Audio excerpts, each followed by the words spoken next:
seniors.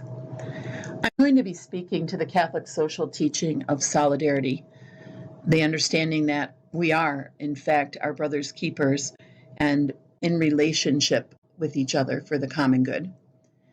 The first topic we're going to look at is racism. And I want to start by discussing prejudice. As you can see, the outline for this talk comes from Gordon Allport, and it's the idea that prejudice grows in its intensity. The first stage is antilocution. Antilocution is any kind of talking. It's when I'm speaking against someone in public, perhaps at a protest or in a lecture or in the media.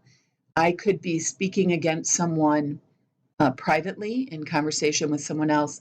I would maybe use these kinds of words to refer to people. I'd like to focus on the words, though. Words are powerful. Words are powerful. And these kinds of words are always pejorative. They always have a negative connotation. There's no good history, no matter how you want to say that someone is using the word nigger today, behind that word. That word is a bad history. It's a blemish on our culture here in the United States. And I would argue that no matter how we use these words, we're always harming. We're always harming. It might be that we're using these words subconsciously. So not so much now.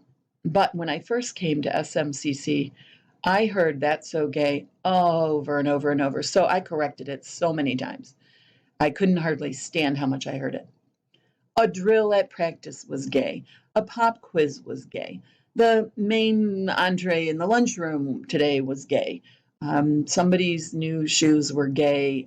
Everything, a homework assignment was gay. There was no end to it. And that word was just driving me crazy.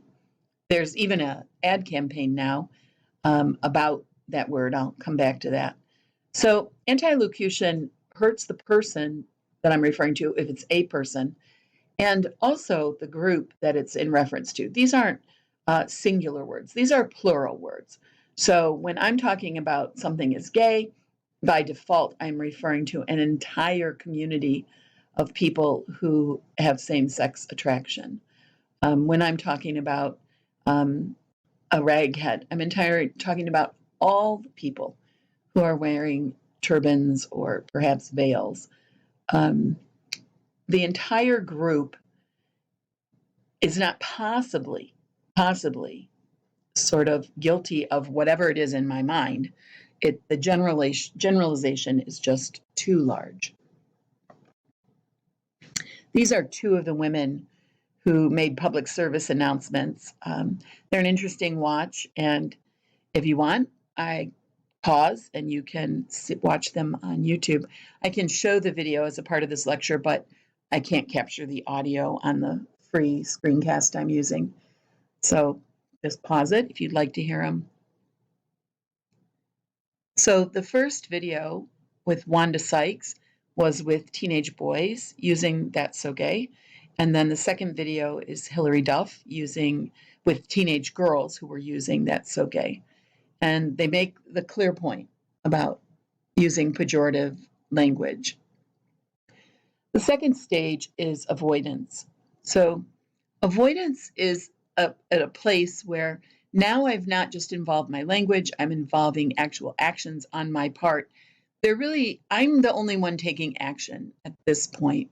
And what I mean to say is I haven't harmed physically in some way anyone else. I certainly may have made them feel in a bad way. I hate the word dehumanized, right? But I haven't physically harmed them or something. So this behavior may inconvenience me more than anyone else. And I have seen some of this. For example, who you sit by, especially the freshmen, they drive me crazy with this. They are particular about who they sit by, and they will insult whoever they're avoiding without a second glance.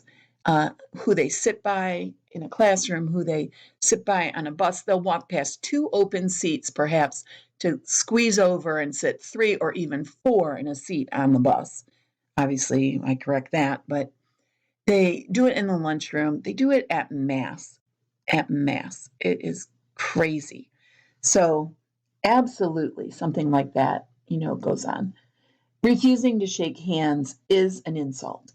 It's a gesture of, friendship and solidarity. And when it's refused, then it does make the insult that is intended.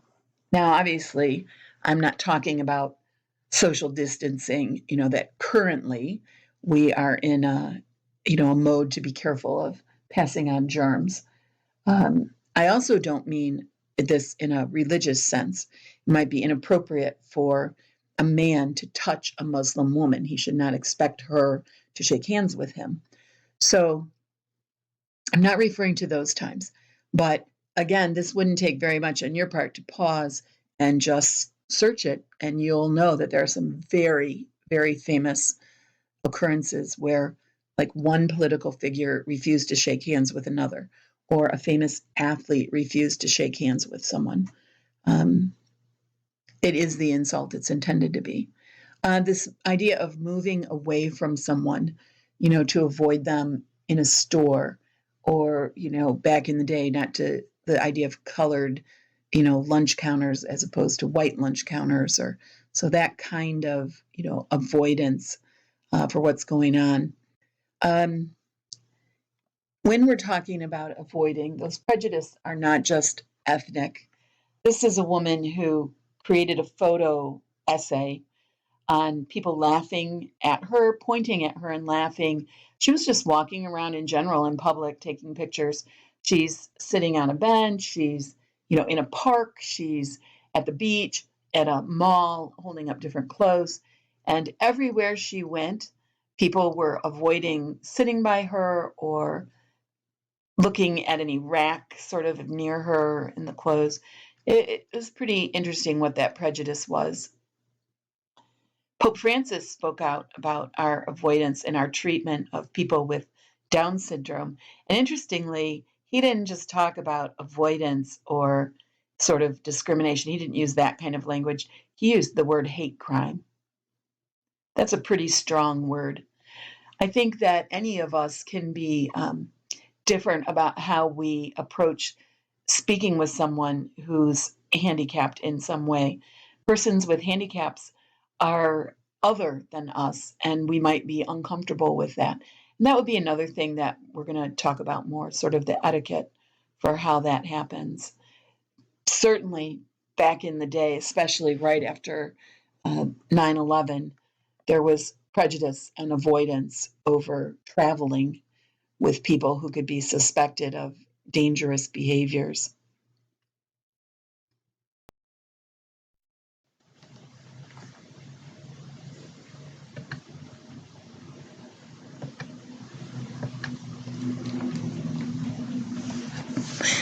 The next level of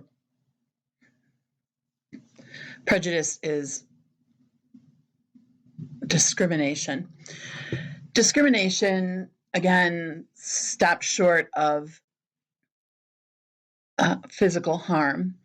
We are denying people fundamental human rights. We are not treating them as equals. And we are doing harm. Just because I'm making the distinction that it's not physical harm doesn't mean there isn't harm. Obviously, if I'm going to impact people over those things listed in the bullet points, then I'm harming how the outcome of their life or how things move forward for them in their life. Title IX is an education law. It directly applies at SMCC. We do take federal money. We take it for professional development. So if we go to conferences or if we hire a speaker to come in and talk to us, it can come out of that money. Employers are subject to a whole host of things. You can make complaints about them. So you have a legal basis. You don't have to be able to afford, an attorney to make an impact there. I suppose you need to afford an attorney if you want to sue, but if you just want whatever's not corrected. There's a poster that we're required to have.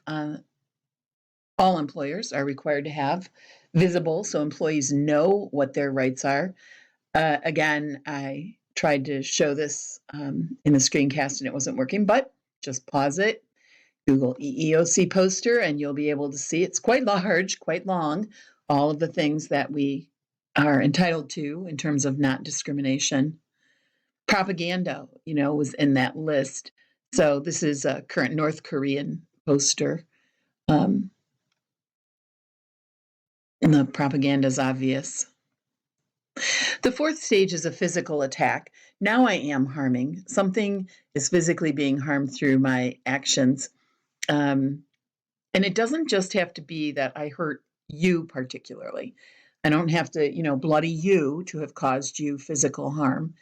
So I have some examples. It goes on in our country. It goes on around the world. You're familiar with hate crime. The first hate crime laws on the books in this country are like 1649, I think, in Maryland. And they were hate crimes against Catholics. I hope that's something that you learned in U.S. history. So some of the things that were mentioned in that list, like desecrating a graveyard, that's a hate crime. There was a lot more to this incident when it was going on than just the graffiti that you're looking at. They were physically threatened. People who were out looking for homes were accosted if they, Muslims, if they showed up at an open house, at a house for sale in certain neighborhoods. It was quite all over the news at the point where it happened.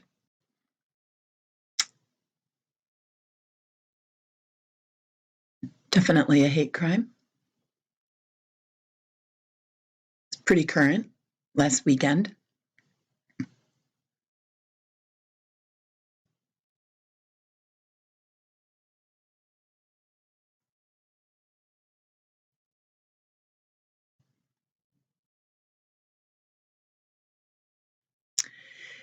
And then the step beyond that is to kill or attempt to kill someone over my prejudice.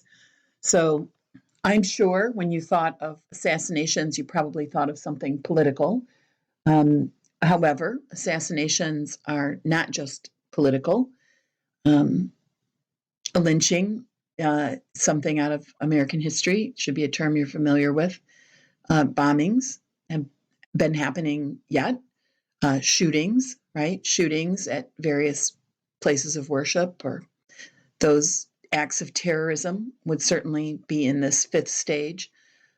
Cleansing, an ethnic or a religious cleansing.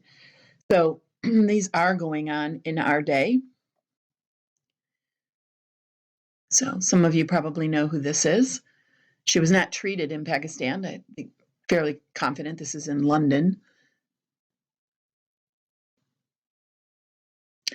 This was the Tree of Life Synagogue, and the 11 were killed.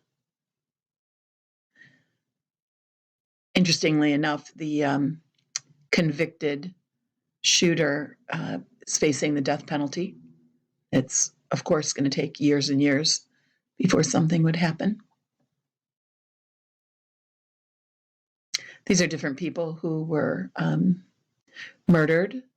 The woman in the middle is an activist. And we all know that religious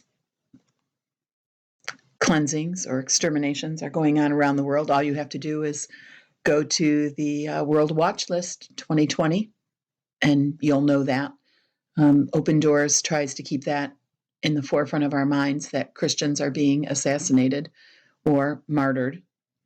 So these are the stages of prejudice, and you'll be asked to think about that and to react to it in a personal way. There were questions on the presentation asking you to think about how you might, in fact, have prejudice. So be sure to check the Weebly and follow up on this presentation. Have a blessed day.